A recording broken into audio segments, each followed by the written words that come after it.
Ano nang nangyari sa itsura ko? Ayan, ayan nyo na. Ayan, may ipakita din ako sa inyo dito sa harap. Harap ng aming pangkabuhayan. Ayan, ito po, mint. Mint po ito, napakabango.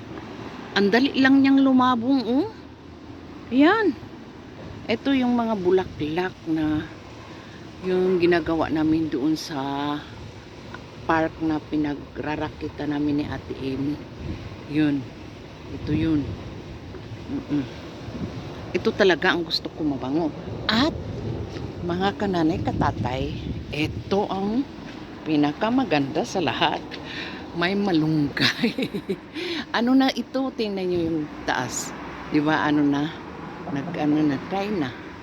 Ngayon, pag winter nila, pinapasok ko yan sa loob. Lalagyan nyo ng plastic para mainit siya. Tapos butasan para makahinga naman siya. Wala na yan siya. Wala na itong dahon pag nag-summer. Papasok ko yan siya always. Ngayon, trinay ko. Akala ko ma-shoot tayo na. Ito na, bumaluktot na ito. Kasi na-dry na nga. Hala, paglabas ko, nilabas ko kasi summer na. Ayan, thank you Lord, may dahon na. Makatikim na naman ako ng malunggay. Yes, ayan.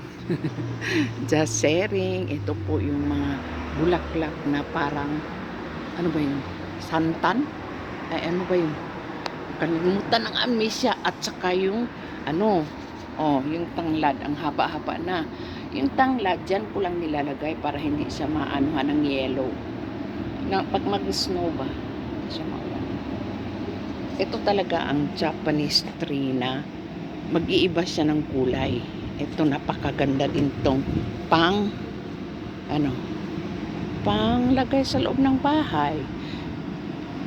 Yun lang po. Nandito po ako sa harap ng pangkabuhayan namin. Ayan. Okay po. Yun lang po. Bye.